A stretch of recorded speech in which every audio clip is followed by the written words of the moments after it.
So, can thinking like a rich person help you become one? Our next guest says he believes anybody can be a millionaire. He's interviewed more than 1,200 of the world's wealthiest people, and this morning, self-made multimillionaire himself, Steve Siebold, joins us to talk about how rich people think. Good morning. Good morning, nice to have Jane. you here. Thanks for having me. I got to tell you, it's genius. Write a book about being a millionaire and become a millionaire yourself. Oh, I wish there were that money. That was that much money in books. That's pretty good. That would be great. Yeah, Okay. I wish. So, what is the #1 difference in the way self-made wealthy people look at money compared to everybody else that you've found in interviewing all these people? Well, in 36 years of interviews, it's really the relationship that they have with money. In other words, the wealthy see the self-made rich, the self-made wealthy. Right. They see money in terms of abundance and opportunity and all the good, positive things, whereas most of us are trained and sort of educated and brought up to believe that money is scarce and we should be afraid of it and we're never going to have enough of it, and it's negative. It's the root of all evil. Right. And so why would we ever try to attain something we have such disdain for? And we don't, and unfortunately, most people in this country have no money. Okay, you say something that a lot of people would like to believe, that anyone can become a millionaire. So you were laughing when I said that you actually did it by writing this book, but how do you do it? Oh, I didn't do it by writing this book. Well, how do you do it? I did it by selling training contracts to major corporations. But this book is about how money works. In other words, what we're trying to, my co-author and I, Tom Matthews, who's a financial expert for 40 years, right? One of the best in the country, we're trying to educate people on the basics of personal finance, which we're not taught in schools. And so we're going around the country on a national tour trying to just educate people, and that's why we wrote the book in a very basic way so a 14-year-old kid could understand it. What's that have to do with becoming a millionaire? Well, it's not so much about becoming a millionaire. I mean, you certainly can become a millionaire in this country. I mean, if you want to work really hard and you understand how money works, you can do that. But we're also trying to educate people so they're solvent, so they can retire. Most people don't even have a chance of retiring, right, and they don't know it, Jane, because they've never been taught how money works. So they're thinking they're going to go into retirement and live in Boca Raton the rest of their lives, and they're going to be driving Uber when they're 95 unless they learn. Okay, so specifically about changing your mindset. You talk about that a lot in the book. How can people make more money by changing their mindset? Give me an example. Sure, absolutely. Well, the whole free market economy in this country and around the world is based on solving a problem. The bigger problem you solve, the more money you make.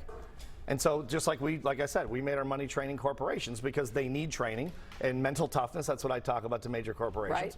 And we sold those contracts for 23 years, and that's how we made our money. And other people, Jerry Jones made his money here in Dallas, doing what he does. And so he solved the problem for entertainment. We solved the problem for training. Other people do other things. Right. We always hear find a problem and then come up with a way to solve it. Exactly. As being the key to a successful business. That's the free market. What do the expectations of the wealthy look like when it comes to money?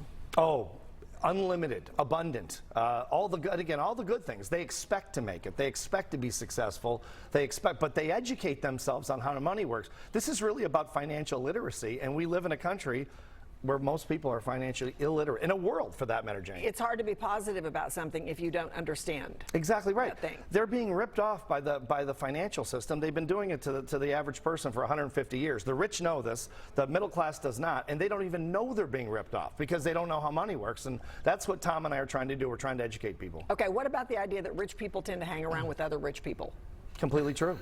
Because what Einstein said years ago, over 100 years ago, was consciousness is contagious. If you get around people who are living in abundance, they talk abundance, they talk opportunity, they talk possibility, they talk about dreams. Whereas the average person is saying, geez, I hope I can pay the mortgage, I hope I can pay my phone bill. If you get around that consciousness is going to get inside your mind. Just like our mother said when we were kids, don't hang around that little girl or that little boy because they're trouble, or hang around this one because they're the good student in school, they're the good kids. Consciousness is contagious. Our moms had the answer when we were children. I think that's interesting, and I think that's something that you can look toward doing when you walk out the door today. I always try to surround myself with people who are positive, who have a positive view of life, who are loving or whatever. So if you're talking about money, you can try to surround yourself with people who have a positive view of money. Right. And who right. have a positive view of what they can do. Absolutely. And here you are on Good Morning Texas. You're very successful. Well, I mean, I'm thankful for seriously, my job. I mean, you're here there's a reason you're here. And part of it, I would guess, is because of the way you think and the people you hung around that probably helped you, and you worked really hard. And now here you are on television. Thank you. Talking to all these people, being very successful. You can't argue with success. As a little bit, as everything else, it's a little bit of skill and a little bit of luck. But thanks for coming in today. You're right Appreciate about it. the luck part. I get that. I feel the same way about my career. I appreciate your input today. It's an interesting book. You can learn a lot more inside Steve's book, How Many Works? Stop Being a Sucker. Find out more at his website, howmanyworks.com.